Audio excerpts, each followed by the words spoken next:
A wonderful evening and welcome to Citi TV studios for Scorecard here. It's a rather solemn evening in the country generally, not even just in our studios, because our brother Christian Atsu's body has arrived in the country following the earthquakes that occurred in Turkey and Syria. He was caught under the rubble for almost 2 weeks. The body was finally retrieved, and so he's been received by the military. A short ceremony was held for him a while ago at the Kotoka International Airport. The Vice President, Dr. Mahmoud Bawumia, was in attendance. Some dignitaries, some heads of his family, and also some religious leaders were all in attendance. But it's been that type of weekend for us here on Citi TV. We'll get into more of the Christian Atsu stuff. My name is Benjamin Nketia. You have the text and WhatsApp lines on your screen there. And I'm sure that this is not just a Ghana thing. This is the global football fraternity in mourning. So wherever you are around the continent, wherever you are watching us in the world, do send us a little something on what you remember of Christian Atsu and his time here, be it on the field or off the field, be it from Nigeria, from Alaska, from Switzerland, from Turkey, from Spain, England, especially where he played a lot of his football, from the Netherlands. Yes, he made quite an impression when he was at Vitesse Arnhem. The text and WhatsApp lines are on your screens there, so do share with us your thoughts on Christian Atsu. Let's take a quick break here. When we come back, I'll introduce my people in the studio, and then we'll get to this conversation on the way. Welcome back to Scorecard here on Citi TV. Like I said, we're about to get into a lot more talk about Christian Atsu. Coach Christopher Nimley is here, Susu Graham is here.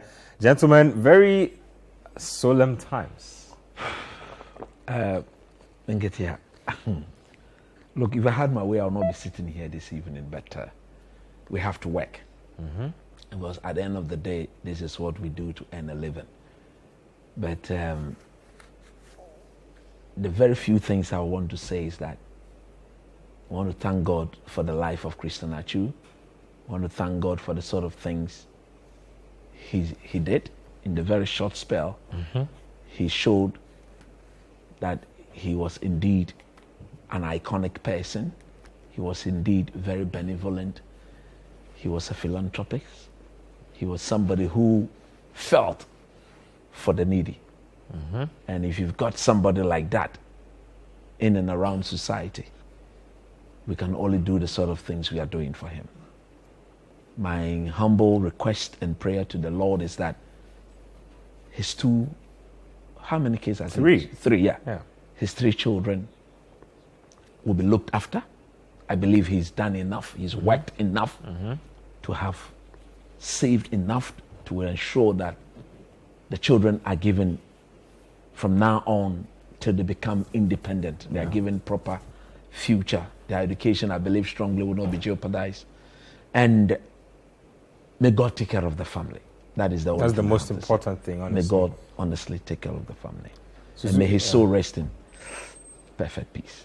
So. Let me just take a few words from you before we get I think Coach has really hit all the right notes. I think beyond the football, you hear the stories of people dealing with him outside of football as a person, and the stories are just so beautiful. The amount of contribution. It seems like every time there was something on social media about school fees or something, Atsu would come, say, "Oh, give me the person's number and sort it out." And he wasn't, because it's not something we're hearing about a lot. It's when he passed that people were coming to say that Atsu did this for me. I don't think he cared about making it public knowledge. And that's the beauty of it. Like he felt that he had been lucky to be blessed with this ability, this talent, and he was repurposing what he had got to help people in more difficult situations. So it's very sad to see.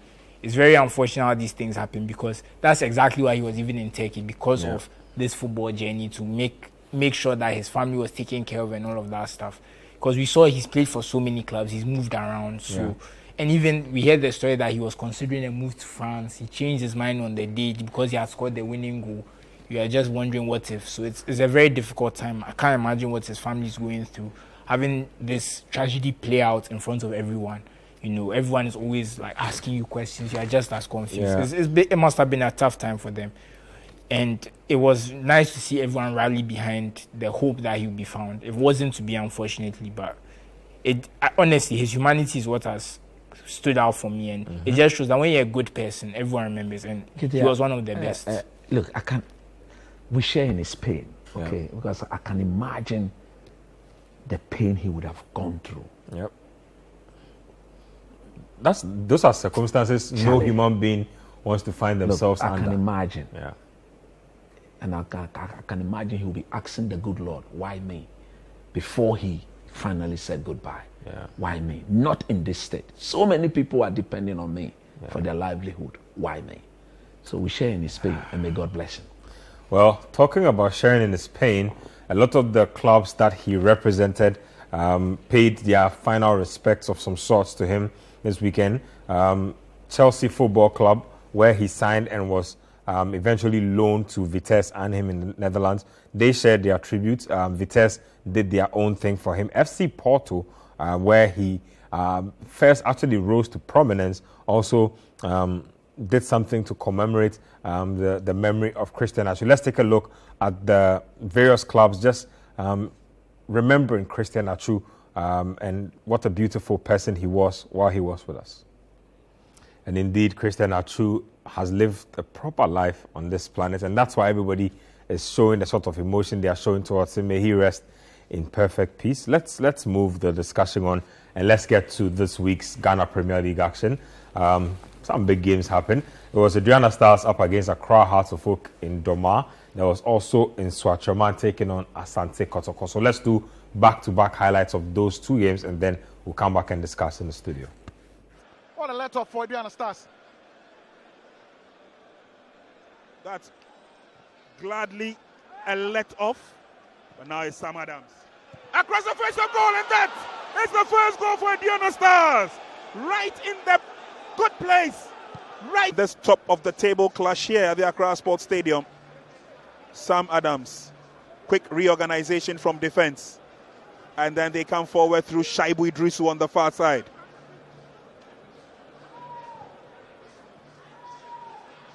Oh, that's a very good turn by Minta, the goal scorer. Has another opportunity for goal number 2. This is the kind of quality you would expect from your striker in there. He's got options in Bonsu. Yes, he gets to Bonsu down the line. Bonsu with a cross away by Kofi. And Swatchaman are 12th on the league table with some 23 points. So they are just 4 points away from Asante Kotoko in Swatchaman. The only difference is they've lost 8 games this season, 7 wins and 2 draws. Here is Mukwala for Kotoko. It is Mukwala. Good play from the Ugandan. It is still Mukwala. Mukwala with a cross. It's headed away by Kofi. Now Lamte sends a cross. It's straight to Mfege. Good control from the Cameroon. Lamte. He's looking for Sebonsu. He goes past Kofi. Good play from the Porcupines. Here is a Sebonsu. That's a lovely tackle. Brilliant recovery. Free kick for Swatchaman.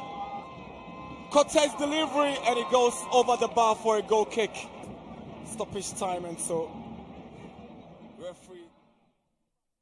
Welcome back. So earlier I did say this game was at Doma. I was actually at the Accra Sports Stadium, the game between Hearts of Oak and Adriana Stars. They ended up losing by 2 goals to 0 at home. Shocking results. So just quick thoughts on that. Look, Adriana are doing very well. They are flying. Yep. And Hearts, who we've spoken about this before, they are title aspirations as one of the big 2 in this country. To be beaten at home, it shows Adriana are the real deal. They are not joking. Adriana deal with House of Folk a lot. Yeah, they know how to deal with. But you see, it's not usually. But usually it's away at Doma, but usually at home, Hearts put up more of a fight. And that second goal was excellent.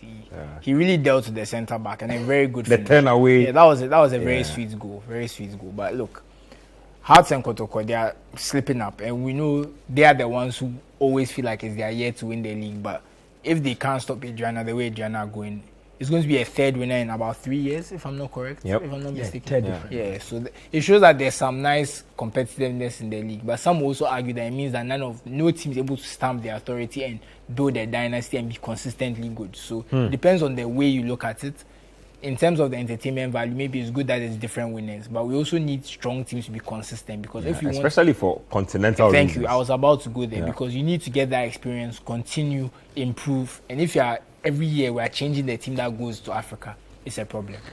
Coach, just your quick thoughts on either of the two matches. As for the Kotoko, there's nothing to say about it. Look at the quality of the pitch. Absolutely unacceptable. Making life extremely difficult for these players. So there's nothing to talk about. The players are being more or less prevented from showcasing their true talent. Being exposed to injury. Exposed to injuries. Yep. What is this?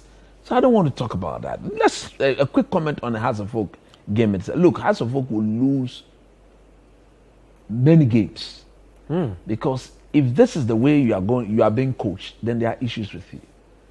You saw the first goal. Yep. There was no pressing on the ball. Nobody pressed the ball. Everything was so badly coordinated. Yeah. Nobody's triggering the press. The attackers stood off. Watch Adriana pass the ball through them. When the ball went to the flanks to be pulled out, all the defenders were flat. They were all in a straight line like that. Nobody anticipated that there could be a cutback. When you are that flat, who are you chasing into the ball? Because all the Adriana players, none of them was ahead of the Hearts of Oak players for you to say, okay, then let me run back and block the channel there. They should have seen that the one to put the ball in the back, all those guys were behind them. And if the other player, the one who scored the goal, had missed, there was another player behind him who would have just planted the ball in the back of the net. And then look at the second goal. That defender, who was that? You allowed a striker to control the ball, 10 on you, face you, dribble. No, come on. That is elementary. That is clearly elementary. And for me, I'm always happy. This is supposed to be the pinnacle of our game. And if you are defending like that, then you must be punished. But the bottom line is, look, I don't see how our league at this level will go to the continent of Africa and made us proud. Yeah. We are not in the top 15 leagues in Africa. We don't even qualify to be in the first 25. Yep. 25 we don't qualify. And if you look at the countries in that list, you'll be shocked. Yes, because they are doing the right thing. Yep. We've gotten complacent. No, we've not gotten complacent. It's bad direction from the part of those running the game. Bad leadership. Look, Samuel Eto'o took over the realm of Cameroon football. At least you can vividly feel the impact on the players. Yep. He's made sure that players are paid at a certain level. Threshold. I think you don't pay below a certain. They've insisted minimum wage. A minimum wage, everything, just to make sure that the best crop of players are kept in the league. Honestly, that will help with our whole match fixing issue. Of If course. the players are definitely paid. And we have even the FA are not supervised to ensure that even the token that the players are given to them at the end of them. You know the number of teams who owe players salary. Yep. If I'm to sit here to spell it out, I'm very sure about this. I mean, this is not even mysterious knowledge. Yes, a lot of clubs owe months and months of salaries. If you are on top of even your our job, big clubs. Exactly. If you're on top of your job, as FA president, as general secretary, this is the sort of things you must be ensuring are done regularly. I like that point you're making, because look, this is what I honestly think. I don't think that Kurt can fix everything. No. But you see, when you take up a leadership position, you should set a target. For instance, legacy target. If you are the FA president who manages to secure a minimum salary cap for players in the Ghana Premier League, that is huge. Trust me, that is something you will always be remembered for. I mean, clubs might struggle to pay, but it will be said, and it will always remember that it was during Keto Kreku's tenure that players were paid a minimum of 1,000 cedis, and anything below 1,000 was unacceptable. I'm just saying, like, these are some of the few things. 400, 500. They are not even being given to them. That's just appalling. We are just watching. Yeah. So why wouldn't the players themselves go and bet on the games? Yeah. And go and play it soft? Very appalling, honestly. Hopefully the standards in our league get better. So let's take a quick break here. When we come back, there's a lot of tasty stuff to dig into as far as the foreign leagues are concerned. The EPL particularly served up a lot of drama this weekend. Stay with us here on Scorecard. We'll be right back. Welcome back to Scorecard here on Citi TV. Let me read a few of your messages that have been coming through. So this one here, Says, good evening, guys. This is from Father AB from Breman Isikuma. Says, I remember Atsu so much for one goal he scored for the Black Stars in the 2015 AFCON. I think it was that Uganda game you're talking about. From the corner line area. It was, Guinea. Against Guinea. I was against Guinea, the 3-0 game, right? Yes, it was against Guinea. It says, we hope to find him alive, but it's unfortunate. May he rest in peace. This one says, good evening. I'm Sado, Atsu. God bless your soul, bro. Charles from Asaman Kese with that one. This one says, his memories will always live with us. Rest well, Atsu.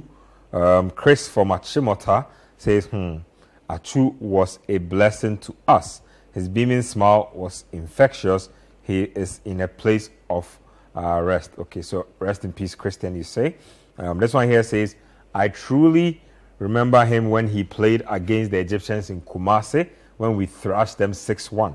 Though he was a philanthropist, he did that under the pot, so I didn't know of that until his demise. So like he said, Atsu was not one to publicize his good works. He preferred to stay under the radar. This one here is from Kakra Baden from Kwabenya. Says, my condolences to the family of Atsu. Atsu was in my church before he traveled to Europe. He used to come and clean the church every Saturday morning. Wow. And anytime he comes back, he was always in church and spent time with the people he started life with. Such a humble soul. May he rest in peace. Seth from Kumasi says, very sad this evening. Coach, do you think size 50 will survive at Man United? You are sad, but you are still asking about size 50 surviving at Manchester United. Seth, why are you like this? This one here from Sam from Koforidia says, Atsu made his contribution to the Black Stars. Potter should be sacked. You added. This one says, please let's give credit to the Adriana attackers, and Ghana needs good strikers like that intelligent forward player of Adriana, Yeboah Omes Kokofu, with that one. This one is from Basil from La Paz. Says that I just heard Potter has been sacked. How true is this? Well, it's not true. If Potter had been sacked, I would know about it. I would have been told about it on the show, and I would have relayed it to you. In fact, if it does coming, you hear it first on the show. This one here says, good evening, guys. Bosoka Maxwell from Sogakope says, will you agree with me that since Atsu moved from FC Porto to Chelsea, he's been struggling? In fact, okay, I don't think I can read this. I don't think this was necessary at all. Apologies there, but yes, let's move on to some other stuff and let's get into the football itself. Premier League action. It was at Villa Park when Arsenal were fighting to get back to the top of the table. Remember, they had picked up just 1 point from their last 9 possible points, and so they needed this game to get back on track, and they were coming up against a former Arsenal manager in Unai Emery. It was a complicated tie. In the end, the Gunners found character to see this one through. Let's get to the highlights of this one.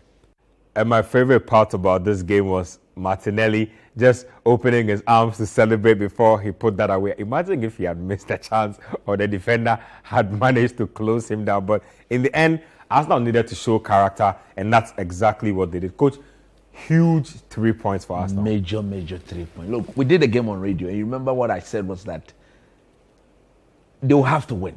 They shouldn't be concerned about the how. Just go out there and make sure that by the time the referee blows the whistle for the end of the game, 3 points should be in the bag. The how wasn't the concern. They did exactly what they were expected to. But the only worry is that, look, they'll have to defend better going forward. Because if you really want to win the league, you cannot be this lucky. I'm using the word lucky because I don't remember the last time. Other chances as well. Yes. Villa had so many chances. Just before Arsenal scored that all-important goal, Bailey hit the crossbar. Bailey had hit the crossbar. Yep. And at that moment, if somebody were to tell you that the source of that Arsenal strike would be from a certain Jorginho, you would not believe that. You bet your last peso that will not going to happen. But unfortunately for Martinez, it came off the bar, hit him and then went in. You know the interesting thing? Something similar happened in the AC Milan game where the player hit the post, he hit the keeper's back. Just that luckily he went out for a corner. So those things, it can really hurt. But at the end of the day, look, Mikel Arteta, I still maintain, will have to calm down and focus on the coaching. Yesterday, at some point, you realize that when he calmed down, started encouraging the boys, keep moving it quicker, move it about quickly, get everybody involved, they became a better team to watch. Because from now to the end of the season, we saw, in fact, you outlined the difficulty of their fixtures level. Yeah. I think their next 5 games look very winnable. Yeah. After those 5, they have a very interesting stretch where they play Man City, Liverpool, Newcastle, Chelsea, all at the same time. They play Manchester City and Chelsea back to back. Then there's a Newcastle game right after that. Exactly. Those are the games that, in my view, would decide whether they win the league. That's a title deciding. That's a title deciding stretch right there. But as it stands, I think they must be doing everything practically, spiritually, mentally, psychologically possible to bring Thomas Partey back to fitness. Because you can clearly see, he's been terribly missed. The truth is, Jorginho's, because he's not an athlete, he can't cover as much space. So it makes it harder for the team to defend transition. Just because it's not that Jorginho is bad. If the boys around him within 6 yards of him, it's fine. But once he has to cover 10 yards, 15 yards, and then return to his post again, and then do the defending. Because there were some counter attacks where Arsenal lost the ball, and Xhaka, Odegaard were getting to the penalty box before him. Yes, to come and defend the ball. If you look at the second goal they conceded. When Martinez picked up the ball and gave the ball to Camara, nobody pressed Camara. He came, found the pass, went to continue, took a return ball, and you ask yourself, if Thomas Partey was there, he would have anticipated better. One of Jorginho's biggest problem is his inability to anticipate better on the defensive duty. Because he's not accustomed to winning the ball. He tends to overlook.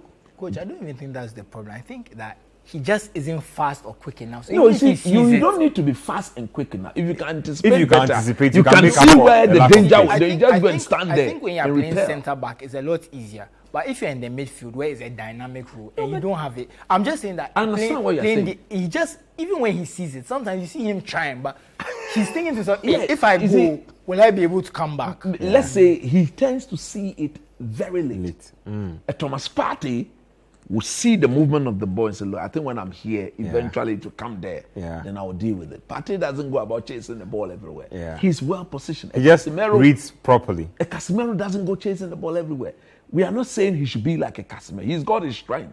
But I think that as a player at that level, you should identify your weakness and try and minimize the impact of the weakness on your team. It's just like you being in a classroom. I have always maintained that the subjects that I didn't do too well in were those I spent the most time trying to fix. And I think that is what he should be doing as we speak. Look, if he can do that, let nobody, he's a fantastic player because he's still learning the Arsenal way of doing it. That is why yesterday I told you something that if I was the coach, I would have told Xhaka, instead of allowing Odegaard dropping deep to pick up the ball, I would rather be restricting the movement of Xhaka to be in and around Jorginho and then doing the transition, because Jorginho himself, he hardly passes the ball 60 yards, 70 yards. He will go short 10, 15, 20, maximum 25, 30 yards. But for a midfielder, he should be able to hit the ball 60 yards, 70 yards when he sees the gap. Xhaka is very capable of doing that. So going forward, I think they play Leicester City next. A game that is going to be very tricky, because this Leicester team, although Man United dealt with them today, United themselves were very, very lucky. Leicester have found some form at home, and they could be very, very problematic.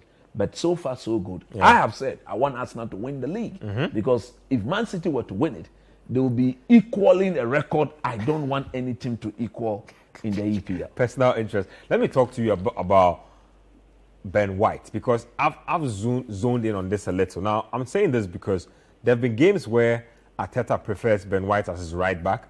There are games where he prefers Tomiyasu.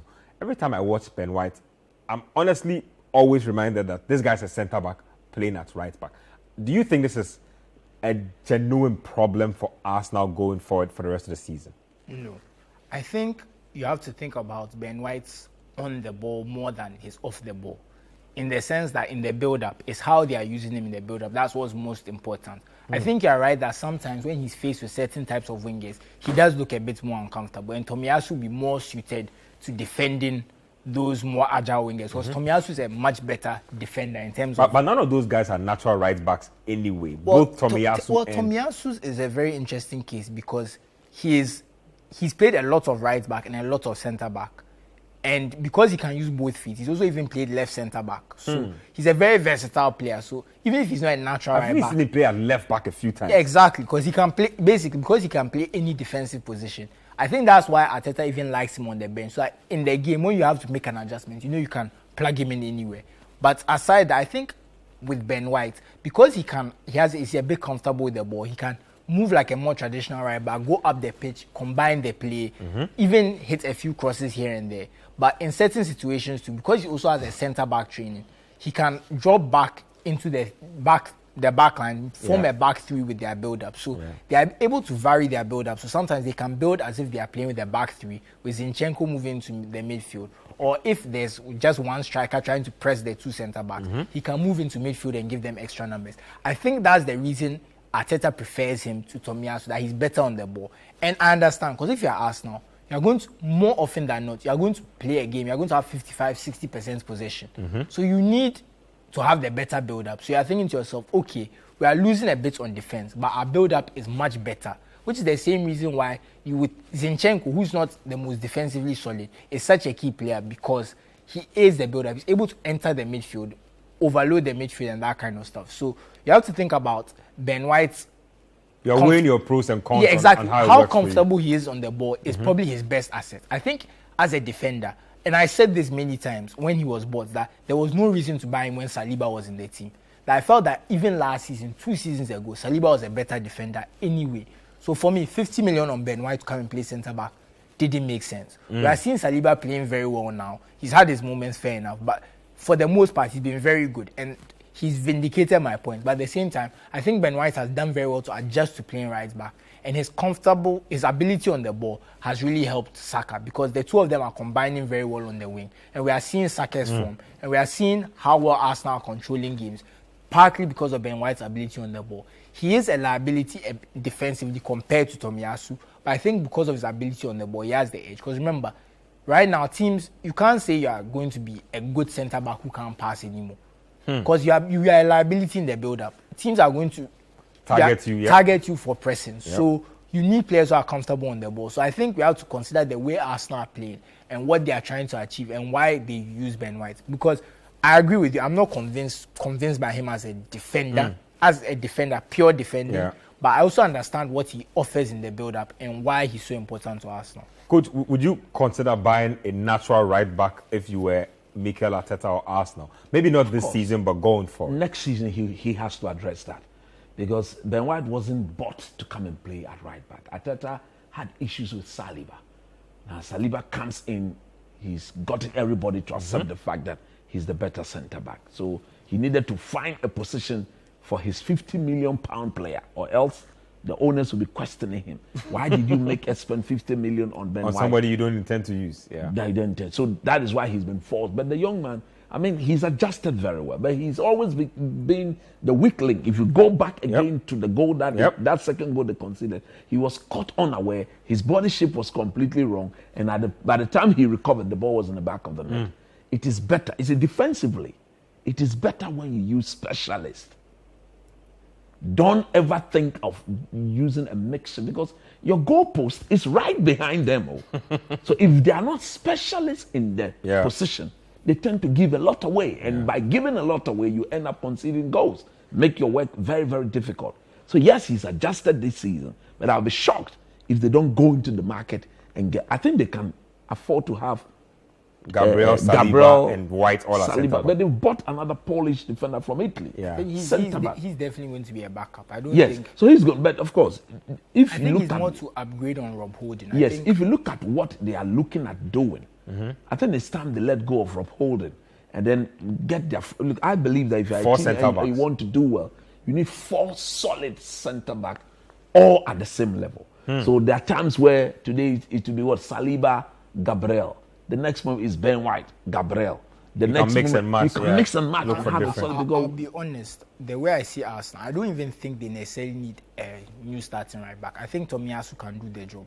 No, but he will need a backup. Yeah, I mean a backup, not a starting right back. I'm saying that if they buy a backup, and I feel that the truth is, for me personally, I think it should be Saliba and Ben White as centre back going forward. I think Gabriel, he makes too many mistakes for my life. I think if they want to do well in the Champions League, they should look for a new partner. Saliba and Ben White will be fine, because I think Ben White as centre back will look a lot better than he has at right back, and I think he won't be as mistake. The two of them are not as mistake prone as Gabriel. So I think if you play the two of them as centre back, you keep Zinchenko, you keep Tomiyasu. If you want, you can even upgrade at right back. It's not a necessity, but they could. It's a luxury they can afford. It's a luxury they can. I think that Gabriel is the one who actually is the one who should leave. I think this whole because he's left-footed. He's basically playing because he's left-footed, if we're being honest. Yeah. So I think he's the one who has to go. Well, let's get to the other game that brought a lot of controversy, pain and agony, depending on what side of the divide you are on. Chelsea Football Club were up against bottom place Southampton, and everybody swore that if there was one team that Chelsea could beat to jumpstart their campaign, it was going to be Southampton Football Club. Well, guess what? Southampton had completely different plans of their own. They came and played an absolute blinder at Stamford Bridge. Let's get to the action in this one. Chelsea, Southampton Football Club, check it out. And so another James Ward-Prowse free kick, and this is a start for you. So he's one free kick away from equaling David Beckham's record. Now, David Beckham currently holds the record for 18 direct free kicks scored in 11 seasons. Ward-Prowse has 17 also in 11 seasons. There are quite a number of games to go this season, so it looks like he will eventually equal that record and break that record. Coach. Chelsea, they are in serious problem. One win in 9 matches. No, I said 2 win in 14 games. 2, yes. That's a bit more dire if you put it that way. Yeah, 2 in 14. And for me, the problem is the coach. It's as simple as that. Yes, they brought him lots of players. Yeah. But I want to believe that those players were acquired based on his recommendation. They've come in, play the specialists in their position, get the team to build its chemistry. Then when you decide to tweak, you are not tweaking in order to make the team dysfunctional. No. You are tweaking in order to make the team very, very effective. Yesterday, I was happy I saw them start the game with the typical number 9 in Fofana. Go back to that first half. The young man was absolutely brilliant. His movement, his control with his back to goal, his technique, everything about him sublime in my view. Chelsea didn't show appetite. They didn't show desire. You are playing against the 20th place team in the league. It didn't look like that statistically, so you are the people who deal with statistics. Statistically, is very bad in keeping the ball. Now the game starts, and then Chelsea just back off. They just went back and allowed Southampton to pass the ball. And statistically, this team have shown that when you go and you press them, since they lost that Spanish midfielder, Romero, anytime you go and you press them, they end up giving away the ball, giving the ball back to you. So that's what they've conceded in 6s and 7s. This Southampton team, this is the first time they've won a game 1-0 the whole season.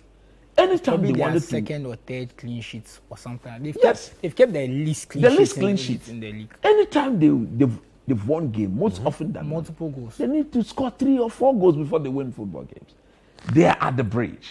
There's Enzo Fernandez. There's Kovacic. These are midfielders who you can ask to push the forward line forward for them to go and trigger the press. Chelsea just sat back, and Graham Potter, every move they makes, he claps. I said, is that the end to the work that you are supposed to clap? That is not a better end product. You need to get a better end product. They didn't show desire. They were very lackluster, very lackadaisical, shambolic in their approach. Now, when in that second half he decided to effect his change, I was shocked when I didn't see Fofana come back. I was shocked when they needed balance from the left-hand side. He decided to substitute Chilwell. Chilwell at the time will go forward, Yeah. put in those crosses. And I was shocked when I saw Kai Havertz introducing to me. It's like, come what may. It's a template It's a substitution. template substitution. Yeah. If he doesn't start, he needs to go in there.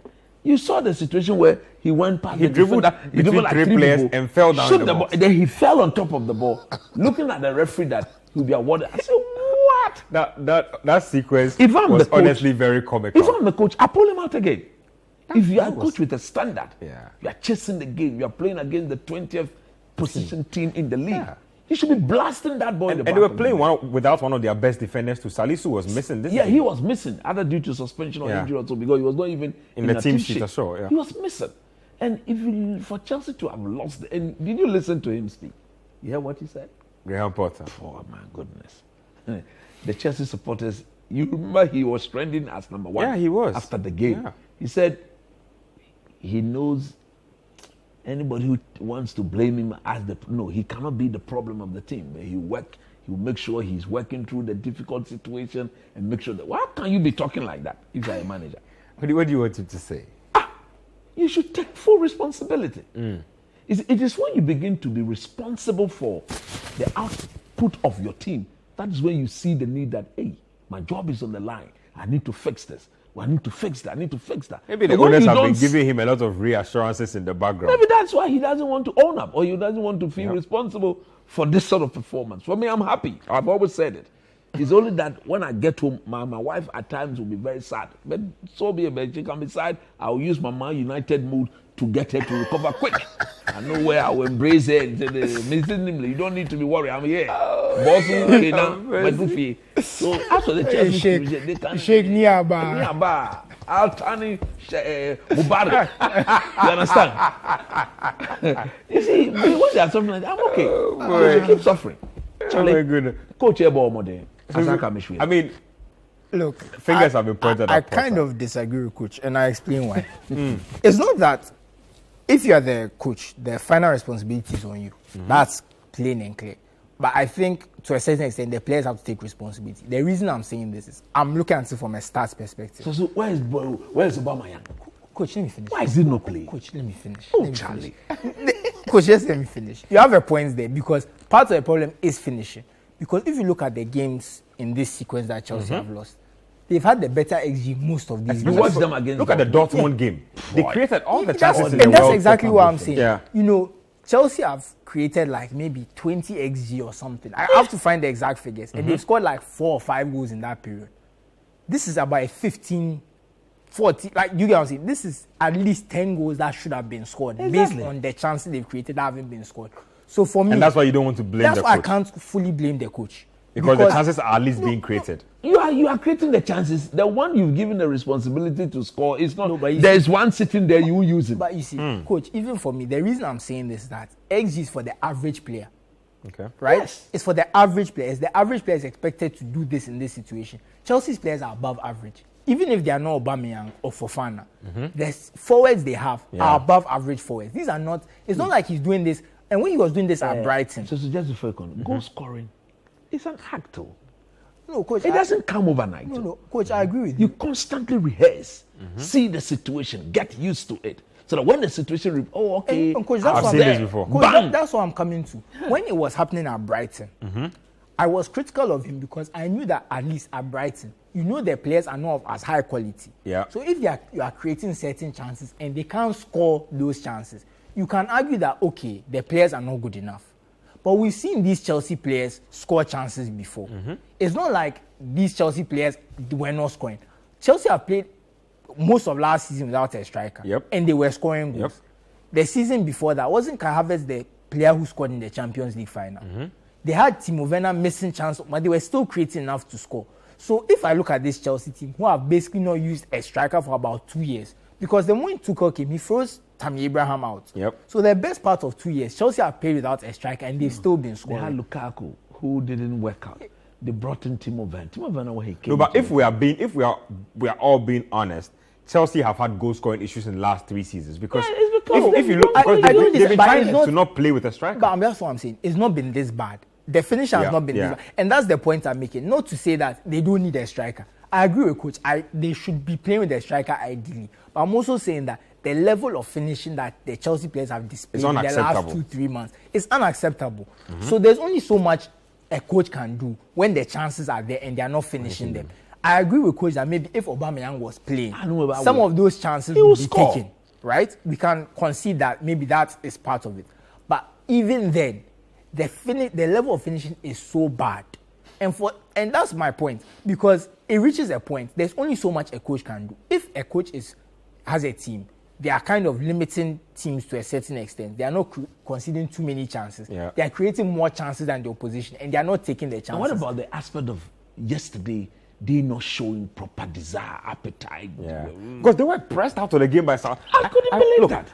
I was watching a game where Southampton were the ones who had the more coordinated press. Chelsea looked like they could not deal with the Southampton press. These are some of the things that I can agree he is responsible for. But I think this whole thing, a lot of the games they are losing and drawing, they are creating more chances. And to a certain extent, that's on the players.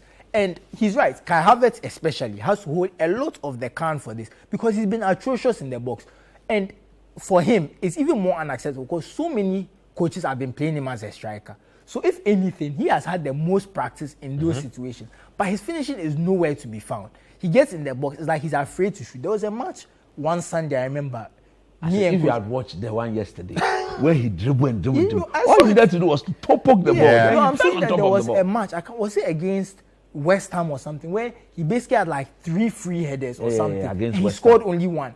I think it was one that you were could have scored a hat-trick in that game. I can't remember who exactly. I'm just trying to remember. And he keeps doing things like this, and that's where again I will blame him because you can see this guy keeps missing. So why do you keep playing him up front? I think it was against Fulham. Exactly. So these are the types of things I can blame the coach. But like I'm also saying, when the chances are there, the players are not taking them. Graham Potter can't hold someone's leg for them to score. Do you get what I'm saying? So I don't want to say he's absolved of all blame. No, I wouldn't go that far. But there's a lot of responsibility on the players. So some of the how mistakes do you solve they that? make. Play the specialist. Keep Fofana in there. Introduce. Sometimes I think that when you have an expensive player like Kai Havertz, obviously you have to play him. Earning top money at the club, probably one of the club's highest paid players, and then there's a measly Datro Fofana bought for a few pounds, probably one of the club's lowest paid players. There's always pressure to play. It's easier to bench Fofana. Look, it's true. This Leeds United Apala Lapadine, the Italian, they bought him for 3 million. But those are two clubs of different magnitude. Yes, but at the end of the day, Nonto is an Italian international. You see, in order not to stretch, you see, the man should just eat humble pie. Go sit down with Aubameyang. Aubameyang is not leaving Chelsea. He will leave Chelsea at the end of the season. Yeah. Who needs who? You need to save your job. He will need suitors. He will have suitors. Yep. Look, AC Milan, even Barcelona want him, but teams will come for him at the end of the season. I take him at AC Milan. Yes. Because when I look at Giroud and Ibrahimovic and then Origi, I think Graham Potter can do a job. I'm sure that if Graham Potter knows what is good for him, he will start fielding a proper striker in a natural position instead of persisting with Kai Havertz. I just have to say, I think maybe he feels that their strikers don't offer enough in the build-up, so they won't create. This is the only reason. This is the only reason he's got João Felix, Modric, Raheem Sterling is back. Madueke. Let the man be at the end of what is Erling Haaland offering at Man City in the build-up? Nothing. Yeah. Well, let's take a quick break here. When we come back, we have more highlights for you. Manchester City, surprise, surprise, dropped the ball against Nottingham Forest. We also have Tottenham Hotspur up to their second half shenanigans again. And then we'll see if we can bring you United versus Leicester United and Marcus Rashford again. Red hot. Let's take a break and we'll be right back. Welcome back to Scorecard here on Citi TV. Let's get to some other game that brought a lot of shock, surprise, weeping, gnashing of teeth and whatnot, depending on what side you are on. Arsenal Football Club won't mind though, because Manchester City were expected to walk all over Nottingham Forest, but in the end, it was Nottingham Forest who were left smiling at the end of the game. Let's check this one out. It was between Forest and City, and it ended 1-1. Well.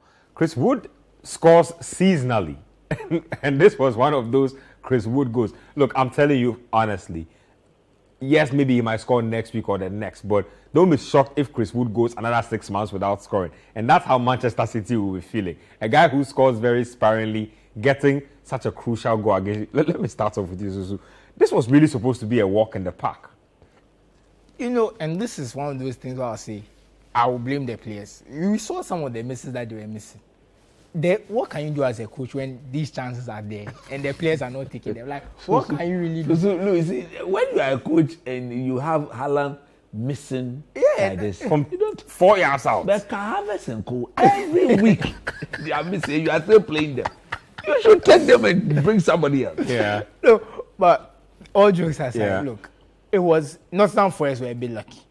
But you have to take your chances. They did their best. They tried their best to limit Manchester City. It didn't work that well. The chances came. But they upgraded in goal for a reason. There's a reason they bought Keylor Navas. And in some of those moments, especially the Laporte one, he made the difference. Yeah. If it's Dean Henderson in goal, you are not as likely to get that save. And this is a 3-time Champions League winning keeper for a reason. So it was one of those things. And Man City were a bit slow because look at how Brendan Johnson just ran through them. It's like he was just waltzing through the defense and he just watched it, put the ball across. And honestly, for me, Ederson, he is in that Ben White category of a player that their primary job, sometimes you're not sure how good they are at their primary job, but what they offer in the build-up is understandable because you only need him to say, look, more often than not, he faced like 2-3 shots a match. Yeah. And he usually deals with them. But even then, you go and look, his save percentage is like 50-60%. Compare that to top keepers who are in the 70s and 80s. You see the difference. Yeah. And it's in those moments he calls them. And I'm convinced if Alisson, for example, was Man City keeper, Man City have won the Champions League like twice by now. Because there are certain moments, like in those finals and semi-finals, where Man City get there, where they take some shots and they just go through him. A better keeper will save them. So I think, not to blame him for the goal, but there are just those moments where the defense just let them down. But it just shows how difficult this league is because you get that big morale-boosting win over Arsenal. You think that this is an easy win. Arsenal had to pull out. Look, Arsenal they pulled from deep to win that Aston Villa game. You come in the next game, the next time slot, you are playing against Nottingham Forest. Nottingham Forest are doing very well at home, by the way. I think they've not lost 7 or 8 at home. They're finding their feet gradually. Look, if you buy 30 players and 30 quality players, a lot of these players are quite quality players. It's going to work out in the end. And like I said, you only need 3 teams to be worse than you to stay in the league. And when I look at the league right now, I'm looking at Bournemouth, Southampton, Everton, and Leeds. Between those 4, I think those are 3 of our relegated teams. So I think a lot of the teams above them, even though they are not doing well, they shouldn't worry too much because those teams will definitely be worse than them. But great performance from Nottingham Forest and a great result. And I think that as they are picking up form, they are making the City ground a mini fortress. I think that will be enough to keep them up in the league. I think that's what Coach, they'll get their points. We've spoken about Manchester City not looking like themselves this season, even though they've been winning games. We've spoken about the dependence on Erling Haaland to win games again. Was this one of such weekends? Yes and no. You see, at the end of the day, the young man had very few touches. And if you look at De Bruyne, Grealish, Foden, Bernardo Silva, you can mention them, Gundogan. If Haaland fails to score, one of these guys should be able to put the ball in the back of the net. They should step up. They should step up. It's as simple as that. I think, look, we shouldn't dwell so much into this because it was one of those days. It was just a bad day at the office. How many of those bad days can you afford? No, because but Arsenal look like every time you have a bad day, they want to step on the gas. Exactly. You see, at the end of the day, how many games are left? We have 14, 15 more games. 15. Yeah. No, a lot of football. I think it's about 14. 13. 13, 14. It's a lot of football. 24. This match day, 24. Yes. So 13. That's a lot of football to be played. And I still think that Man City will have a say in who wins the title. No, coach is right. There's about 40 points to be won or lost. That's a lot of football. Yeah, 40 points to be won or lost, depending on somebody can salvage a whole season. Exactly. And somebody can come back from nowhere and come and even chop second in the league. That's what Liverpool our fans are threatening to do. They said, no, let's be guided, please. Let's not do this right now. Let's get to another game that served up a lot of drama as well. Tottenham Hotspur have become akin to serving us poor first halves and a turnaround in the second 45 minutes. Well, that's exactly how this one played out. They were up against relegation-threatened West Ham United. Let's see how this one played out. So let's touch on that Tottenham Hotspur game first. Let me start with you, Susu. What's with this lackadaisical first half, come alive in the second half, look more creative in the second half? Is this a coaching thing? Is this a player body? Like, what's going on with Tottenham? I have no idea because it's persisted throughout the season. I don't even think they've scored 10 first half goals in the league this season. I'll be very surprised. That's crazy. So, look, we were watching the game. We did the first half, me and Coach. I don't think Coach can even remember anything that happened in the first half. I think it was just like, we just watched the screen and it's like everything just entered our eyeballs and came out of our ears. It was a very difficult watch. But in the second half, again, Spurs came alive.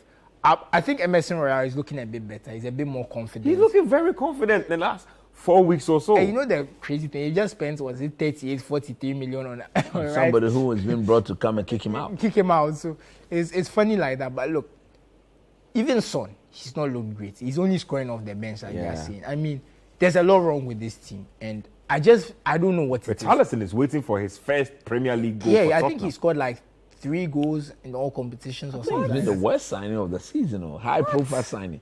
They spent about 60 million on him. It just hasn't clicked for them because everything looked like Spurs were about to take the step to the next level because they finished the season so strongly. You know, I thought, and I said it, that I thought they would challenge for their title because the way they finished the season and the acquisitions, I thought that the team was more solid, better equipped to play the way Conte wants to play, but they've regressed. And it's very difficult. Luckily for them, Newcastle have only won one of their last 7 or one of their last 6 or something like that. So now they've overtaken Newcastle and they are back in the top 4. But they are not. They just seem to be squeezing by. They've not. I'm trying to think of a performance that's been convincing. Where they were dominant. They were dominant. Like, this is a good team. I've rarely seen it. Even some of the games where they win, it's like they just have 15 minutes where they kind of turn it on, score 2-3 goals. Yeah. And that's what happens when you have quality players. I think Harry Kane has done a lot of good work this season. He's contributed a lot. He scored a lot. That's why he's breaking all these scoring records and stuff. If it wasn't for Erling Haaland, he'd have 16 goals at this stage, and we'd be saying, Harry Kane is having a very good season as usual. But all that has just gone under the radar. Yeah, even Ivan Toney has scored about 15 goals this season. So just goes to show that Harry Kane is doing a lot of good work, but I feel like everyone else is letting him down in the sense that the other players, Son, who was expected to at least... Son is supposed to have 15 goals. We expect like 15 goals from him a season. I'll be fair to Son, that when I look at the XG and stuff, he's not being fed as much. And this is the one season, since the first season since he came to the Premier League, he's underperforming his XG. And even then, it's by 1 goal. So usually Son scores 5, 6, 7 more goals than he should per his XG. So we have, because of that, how good a finisher he is, we expect a lot of him. But the truth is, he's been making a lot from nothing. And now that we are seeing the paucity of chances he's getting, and he's actually finishing at the level of what he gets, we are seeing that there's not a lot of goals in him. Because, to be fair, at a certain point, your hot streak will run out. And he's been on a 5-6 season hot streak. I expect him to eventually find that level again. But he's really struggled this season. And you can't blame him because the chances have not been coming. Even his XG per shot has dropped. So last season, XG per shot was about 0.2. Now it's about 0.1. Which means the chance... His chances are 10% less likely to be goals anyway. But he's now scoring like an average player. So that's not all on the player. I think to a certain extent... It's on how the team is playing and how they are using the team is not creating enough. Coach, your good friend is in trouble. David Moyes. Look, at this point like they will get relegated. I think... Like I said, there's 3 teams worse than them. Even if he gets them to stay in the league... They should let him go? They should let him go. He belongs to the older breed of coach. I said it today on radio. Look, his idea... Who are the older breed? So I'm clear in my mind. The Allardyce, Ferguson breed. Maybe Ferguson... Harry Redknapp, that batch. That is the old-fashioned way of coaching. Yeah. Still look at his team. His fullbacks are still giving him width. Not moving in. Even Jurgen Klopp, at time when you look at Alexander-Arnold, he comes inside. He comes in. Yeah. Look at Ten Hag. Look at Robertson. Robertson comes in a lot. Robertson plays on the inside, even though he's running up. He plays on the inside of the winger. He's always trying to come he's inside. always in within it. the width of the penalty That box. is A lot modern of the time he coaching. goes That for is it. modern coaching. If you look at He's David bought a lot Moyes, of players. Skamaka? Skamaka, Paqueta. He's bought similar players of the Same type same of profile. quality. You know, he liked the big, tall, less mobile players. That's why they like bought Suka. Skamaka. That's why he bought Skamaka, because Skamaka is not He's not a very mobile guy. that you should go and spend over 30, 40 million on. No, he will not bring you anything. He scored. But he was red hot you too. see, And a lot of teams were after him. No, you see, he scored 16 goals in Serie A for Sassuolo. They did very well. Last season, they beat, I believe, they were the first team since 1950 to beat Inter, Juventus, and Milan in a season. At the same time. You Yes. know, And So it boosted his profile. And he was scoring. He was scoring like outside of the box, why is he not using free kick, that kind of stuff. So Why is he he not wasn't even using a penalty box striker. He was scoring Outside of bangers. the Like box. he was hit. Like it. he's the type of guy who gets the ball. He kind of move it onto his left foot. So, Bam, you know. so therefore, it has to do with the playing style. You know, Sassuolo, they are a ball playing team. Yeah. You Very look good at this ball West playing Ham team. team. Ugbonna. And you know, I looked at it, That's they had Ben Rama on the bench. That's what I'm saying. And you know, I think Rather- Skamaka will have the same problem Joe Linton had, that because he's big and tall, when he comes to England, this English coach, which is what Steve Bruce did to Joe Linton, go and play number 9, target man. Because you are big and tall. Look at Joe Linton playing in midfield and on the wing. How much better he's doing. Yes, Yeah. but what David Moyes is also not doing. Rather, look, he's kept his technical players all On the bench. I was really shocked. Lanzini, For now. Ben Rama. These are These are the players that can create chances for you. exactly. He's kept all of them on the bench. He's told Ogbonna and Co. When you get it and Declan Rice is being marked, shimmy to Antonio. Antonio breaks the ball. He hurls up. What, this is old-fashioned. And to be honest, Ben Rama is one of those guys, Lanzini. Those are guys who can score out of nothing. Nothing. They're 30 yard technical shots. players. They can 35 see yard- the pass. They They'll see can the beat fullback. the man. They can beat make the a man. pass. Pick a pass. I think the only player who had some attacking something, because remember his wing backs are also Emerson and Kufal, who are not even that great going for it. They are solid fullbacks, but if you are playing them at wing back and you're They're gonna asking them to struggle. go forward and They're gonna provide struggle. something the final thing, so gonna the struggle. only player who was on the pitch who could really provide a spark was Bowen. And if and- you have and one Bowen player too. like that, it makes it easy. You see, and from the way they are playing, there's a huge gap between Antonio and Bowen Yeah. and the rest of the team. And Declan Rice even said that after the game, that it looks like our two guys up front were deprived of support. service, yeah.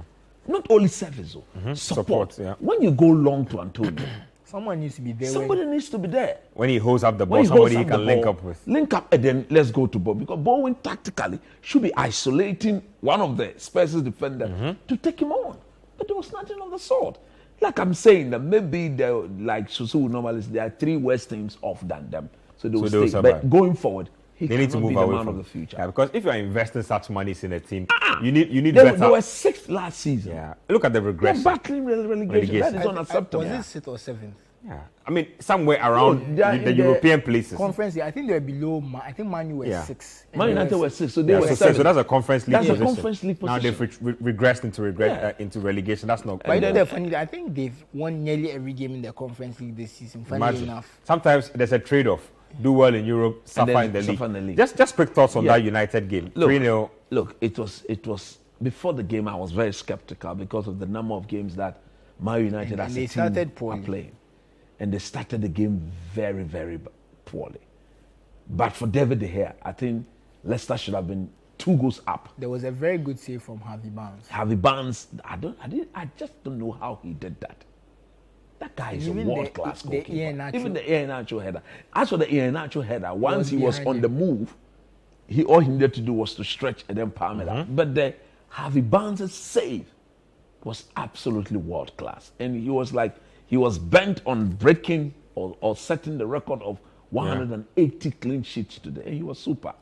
Bruno Fernandes again reminded everybody that he's indeed aware of the situation. The pass, Charlie, absolutely. Awareness is back. Bruno Awareness Fernandes. He's aware.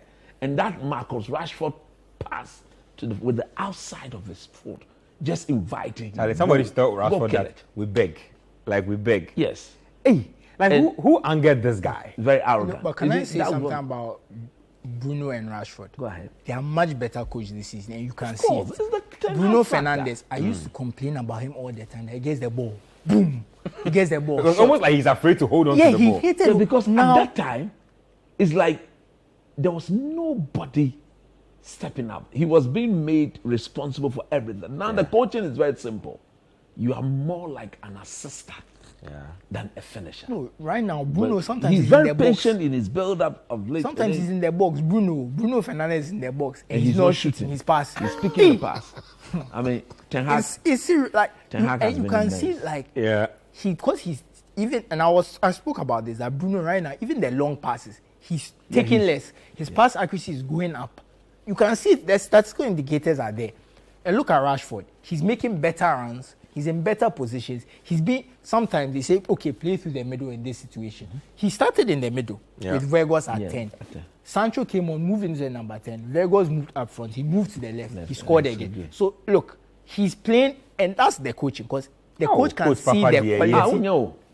Coach, Ten Hag. honestly, Ten Hag, even Now that the shake man to his what's silly Do you know something? When the takeover eventually does happen and it does go to the Qataris, you need to rep. You need to rep properly. The new name is Sheikh Ni Abba Al Thani Mubarak. I hope you dress to match the I'm name. being appointed onto the board of United. You mean you will come here fully represented? Well, we're into another life. Oh, Charlie. Once the takeover is complete, Sheikh Ni Sheikh Abba. Ni Abba Al Thani Mubarak. Charlie. Oh no! I like the name. Let's get to the Italian Serie A and let's do back-to-back highlights. Let's do, first of all, Sassuolo versus Napoli. Napoli winning 2-0, inching closer and closer to the title, and Inter Milan taking on Udinese. Inter won that game by 3-1 as well. Let's check that out. So the combination of Sveglia and Victor Osimhen just wrecking havoc in the Serie A. Coach, Victor, look at that. Look at that. Atani's first signing. Can you wait for the bid to be completed first, like for the takeover to happen? You remember the Glazers? They went to Ratcliffe is looking to forget Molebenoko. Sir Ratcliffe. This one, they said all debts cleared. We are not taking any money. We will invest in the city of Manchester. We'll look after the women's team. Look after the men's team. What is your problem? You don't want this. What do you want? Victor Osimhen. Yeah. Sheikh Atani first signing. Look, he's been a proper representation of Africa. Me, I'm happy when anytime I see either Ghanaian or our African brothers show to the world that indeed we've got talent. And he's from a nearby country. He's big, he's strong, he's fast, pacey, he can he's dribble. fast, he can dribble, we he went can to the head, World Cup he can score. because Osimhen had a bad day in Abuja. Yes. That's the only reason we went to the World Cup. Because He had this a bad guy, day. he's everything you want in a striker. He's 24 years. Proper pace, proper physique. Yeah. Look, I'm happy for Napoli. That when they named the stadium after Diago, after his demise, after the demise of Diago, they are going to lift the Serie A in 33 years. I think the last time they won was in 1990, maybe around that time. That should be 33 years. 33 years. And he first arrived in. So they won one, I think, 2 years after he arrived. So I think he arrived in about 84, 86. So maybe in 84. So he won one like 86 and 1990. Yeah, someone look, they are winning it. This one, no bottling. Because I think there are about 12 or 13, 15. It's a lot. It's daylight between them and everybody else. Yeah, so they are winning it. Okay, just snap thoughts on Inter Milan. Lukaku coming back, missing a penalty. Yeah, Lukaku has had a very bad season. And They say from the looks of things, he will be staying at Inter because Chelsea don't staying at Inter. Yeah. I think they are negotiating for Well, him the to Inter stay. people also can't afford him because they paid a lot of money and they're not getting value for money. So they are not. I keen. actually heard that they are thinking of cutting him loose, but the problem is that Lukaku has burnt the bridge at Chelsea. Yes. And so he I'm can not go. sure But how that Inter plays also out. can't afford him as it stands because, and this is something that we have to remember about Inter. If you know, Inter keeps selling their best players. Yep. And this is because their owner, when COVID happened, his net worth went from about 7 billion to 3.5 because of all these companies lost money. So if you lose half your money during COVID, remember he dissolved his Chinese team. Yep. If you remember, Yep. They went into administration. was playing for his Chinese Wakaso team. and Franca Champo, actually. He did. It's not that he dissolved the team. He just said it's finished. Yeah. I'm no longer putting money in sports. Yeah. And there's also some loans they had to take and stuff. So the whole Inter project has come crumbling down because of COVID. So there's if you notice, first they sold Lukaku, then the next season they sold Hakimi? Then Skriniar they tried to sell. They wanted 70 million. PSG said won't pay because we know that his contract is expiring. So now he's going on a free transfer. So the Inter having a lot of problems. But they will be in the Champions League. Very sure they'll sell Lautaro Martinez very soon. No, they should sell that guy, the Italian midfielder, Barella. Yeah, man. He's expensive. I'm sure he'll go for 100 million. But you see, it's the interest. The teams that can afford what Inter wants probably don't need him. Yeah, I the think Premier League type teams. I think he's just a level below the best of the best in terms of midfield. He's a very good player, but I think he's just a tier below. If you put him in a proper midfield environment. With good support, the good support. But we saw him at the Euros, where he was playing alongside those guys. Even some of the Champions League games he's played for Inter, we've seen his level. I just feel like he's just, not to say he's not good, but let's say there's an A tier. He's like A minus. Yeah, I get what you mean. So I feel like it's going to scare a few teams of the teams who have money. But I think a team like Liverpool, if they miss out on Bellingham, he's a good alternative. They should think about, for example. I have very little time left, but it was a day when Bayern Munich were beaten convincingly by Borussia Mönchengladbach. After Borussia Mönchengladbach's goalkeeper in Jan Sommer still lost the game. So I want to show you this, even with limited time. Let's check this out before we go. So Bayern Munich being given a little competition in the Bundesliga. I love to see it. Let me take final thoughts from my guys. Your pick from the lot of the sporting activity we've seen this weekend, Coach. I think very simple. It's not been a very good weekend. For Ghanaians, for our sporting. And once again, may the soul of Christian Atsu rest in perfect peace. That's all. I think I'll try and make it a bit light. I think Napoli's destiny is calling them, because when I saw that Osimhen goal and how I entered, I knew that, look, it doesn't matter what they do, they'll win the title. Because when things are going your way like that, you literally just kick the ball from that angle and it goes in. Everything is going your way. And I think it's interesting that this year has been so good to the memory of Maradona. Argentina winning the World Cup, and now Napoli also about to win the title. A title in the Stadio Diego Armando Maradona. I think it's a great year for a great year, because that's last year, but a great few months for the memory of Maradona. So I think that'll be a good way to end the season. I'm just personally happy for the Serie A. They are escaping the Farmers League tag, because that would be a third or fourth difference winner in about 5 years. Juventus have won it. Milan have won it, Inter have won it, now Napoli are about to win it. That's very good competition. And in Jesus' name, Juventus won't win it again for a long time. Well, variety is always great, so I'm happy that's happening. Thank you, Susu. Thank you, Coach. It's been lovely hanging out with you guys. And let's continue to keep the memory of Christian Atsu burning.